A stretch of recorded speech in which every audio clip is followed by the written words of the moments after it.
Welcome back to the Sonic Hacking Contest. The first one up is going to be Snowf, which is like Sonic 2 mixed with golf. So you'll basically be given these options to set your power for horizontally and your power vertically. And after you select the points, Sonic will get launched in the direction that you put him in.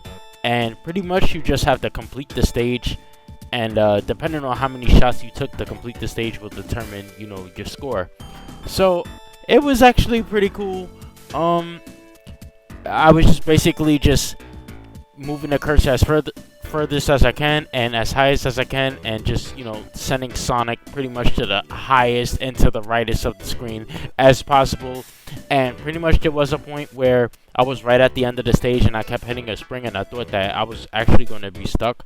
But it seemed like there was a function, I think it was like either the A button or the game detects that you're stuck after a while, so it'll just kind of like reposition you, and then I was able to complete the stage from there. So I actually thought it was pretty cool. It's really gimmicky. I'm not exactly sure if you could complete the game like this. I try to think about stages like Metropolis Zone and stuff like that, and I just don't think it's actually possible.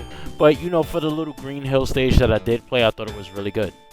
Next one is Sonic Definitive Edition. So this is pretty cool. I ran through it. It's going to be like, your standard Sonic the Hedgehog, except he actually remixed the stages. Like, he extended them like crazy. So it kind of gives it like that Mania feel of yeah, I'm playing Green Hill Zone, but oh, this is different. This is new. So he really extended it a lot. And the level design actually felt like it was pretty cool. And you're given a spin dash as well.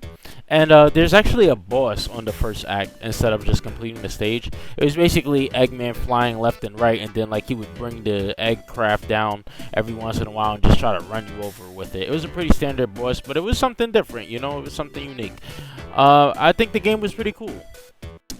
Okay, so this next one is called Sonic 1 Blastless DX. This one is actually enjoyable for me. So this one has a gimmick that is very similar to Sonic 1 Black and White, where you're pretty much encouraged to collect as many rings as possible and to take as little damage as possible. So pretty much you'll be playing as like this really, I don't even know if they call it 8-bit or even something worse than that, but you're really pixelated, really primitive looking game and you're basically running around picking up a bunch of rings, and after you pick up a certain amount, Sonic will then get to his normal 16-bit self with the blast processing and everything going on.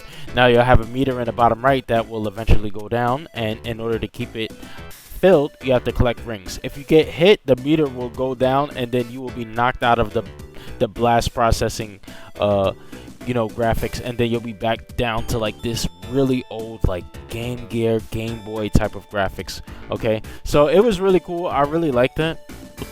There was a point in a marble zone, like at the beginning, where I was running and I got hit. And then after I got hit and it knocked me into like, 8-bit mode or whatever, I got hit again. And then the graphics got even more crazier. Like, I think I was in like the Atari like phase or something. It was just really cool. I was like, man, this is like good enough to make me want to play Sonic 1 again, So I definitely give this hack a really 2 thumbs up. I really enjoyed this one.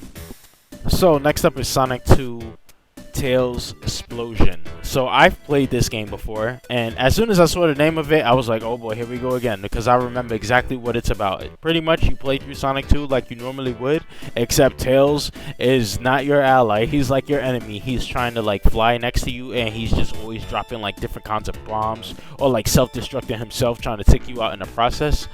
So you have rings, but they don't really work like your standard rings. They work like as health. So you want to try to collect as many rings as possible, so if Tails ever catches you in like a really tricky situation in the level and he just keeps blowing you up, you'll be able to survive long enough to get out of there.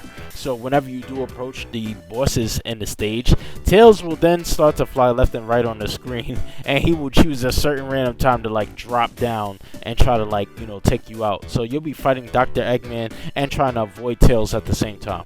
So I thought this is actually really cool. I don't remember him attacking you like that during the boss battles, so I think that's actually a new feature. I think this is actually a really cool way to play the game. There might be some parts in the stages where it's like, oh, this is just really unfair, but overall it felt like it was really polished.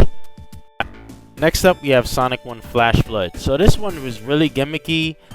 I don't know what to say about this one. So pretty much you're just going to be running, and then you're going to see some rain drips on the screen, it appears, and then after a while the water is just going to fill up the entire stage, and you'll just be playing all of your, you know, memorable Sonic the Hedgehog 1 stages, but underwater. There'll be monitors placed everywhere for you to like get your oxygen back, so I don't think it's too much about worrying about running out of breath, but more so just playing through the stage with, you know, reduced gravity, reduced movement.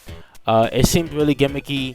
It was, you know, unique in terms of gimmicks, but it wasn't something that I thought was fun. It wasn't something that was gonna keep me interested and wanting to play the game. So I started at like Starlight Zone and then Green Hill Zone, and yeah, it just didn't really feel fun to me. So I'm not gonna give it a high rating because it wasn't really fun, but I will, you know, say that it was a nice idea.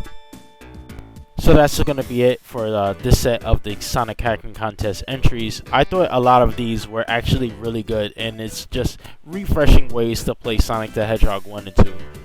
So if you want to find all of these yourself, just go to SHC.ZONE and then go to the contest section.